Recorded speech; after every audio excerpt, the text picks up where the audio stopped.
Alright, this is Mike Fitzgerald and the Fiends back at Tora-Con 2013. And I'm gonna let you know right off the bat, guys. And I got this wrong with these guys right off the bat. I'm 40. When I first saw the anime that you guys are from, we called it Robotech. You guys call it MACROSS. MACROSS. Yeah. So I don't even are the character names still the same, or did they change them? You're portraying. I'm Roy Focker, but you have to be really careful when you say that name sometimes. Yeah. Yeah. I'm letting you say it, Roy Focker. And you're portraying Shin Kudo. Okay, I don't even know. We're actually portraying the MACROSS ZERO pilots, which is a prequel to the Robotech that you would know, the SDF MACROSS. Oh, okay. Yep. So, having known only Robotech, this is MACROSS ZERO. What occurred before the alien invasion? What's the story of MACROSS ZERO? Well, basically, MACROSS ZERO is kind of a prelude, introducing a lot of the Valkyries, or as you might know them, the Veritech fighters. And it's about, actually, it starts out with the main character in an F-14 Tomcat. Are you the main character? Well, actually, he's the main character. Oh, okay. But if you want to talk to him. All right. We'll get back. Yeah. Okay. Well, the main character, Shin Kudo, is in a F-14 Tomcat, and they get into a bit of a skirmish with some anti-UN forces, UN Spacey, and then they crash onto an island, and on the island... I'm just making sure you're in the shot. Everybody still in the shot? All right, cool. No, I just want tightening it up. That's all. Sorry. On the island, he meets some indigenous people, one of them by the name of Sarah, and he goes to find that there's this big, long story of, it's essentially their religion, would you say, in a way, in the folklore. You know, like, the Robotech Masters, right? Yes. Basically, the actual Macross equivalent of that, they learn a bit about, like, how do I put this? They learn a bit about, like, the entity that created humans and everything in the Zentradi. And there's also an anti-government force that's trying to pretty much take over the island for themselves. And basically, what you might know as a Robotech Defense Force has to pretty much fight them off. Yeah. They have to fight them off and pretty much, Okay, Roy continues into the Macross that I knew. What is the fate of... Does your character continue into the other Macross series? He's only present in the MACROSS ZERO. It's kind of left... They don't really know what happens to him at the end. He kind of like fades off into space at the very end of the last episode. Yeah, literally fades away. Oh, okay. Okay, basically there's a nuclear explosion. It gets to the point where nukes get used. Okay. And Shin gets caught in some kind of like time vortex or something caused by this. I don't know. It's hard to explain. That happens often when these when you have any large energy thing going on, time travel is a possible outcome. All right. Whose idea was this to do this cosplay? It's actually Kyle's idea. Yeah, I kind of came up with the idea. I couldn't find any real MACROSS ZERO cosplayers online.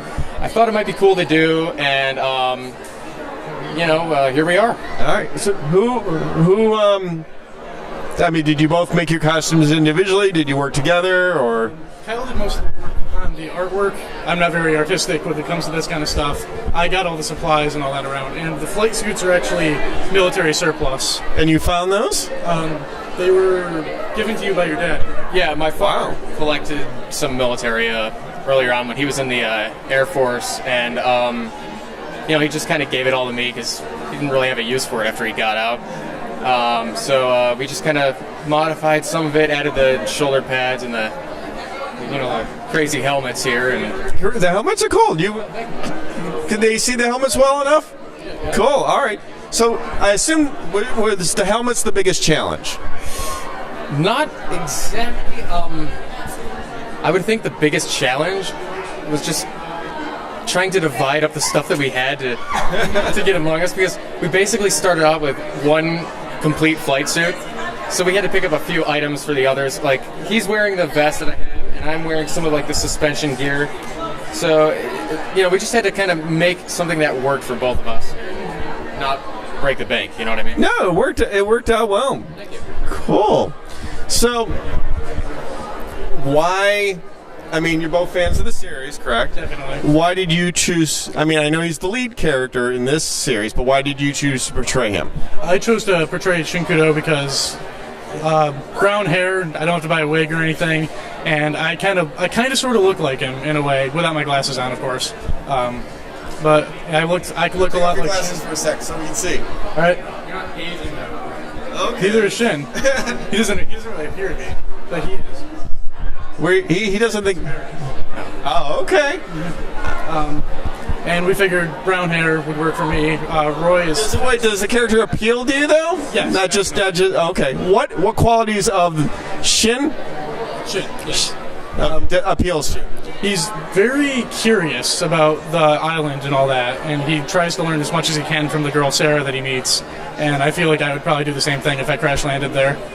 Okay. No, I don't even feel I need, from my experience, need to ask you why you wanted to play Roy, because Roy's complete badass. But that's pretty much about it. Oh, yeah. That's pretty much it. I mean, I've got the blonde hair, so I didn't need to buy a wig either.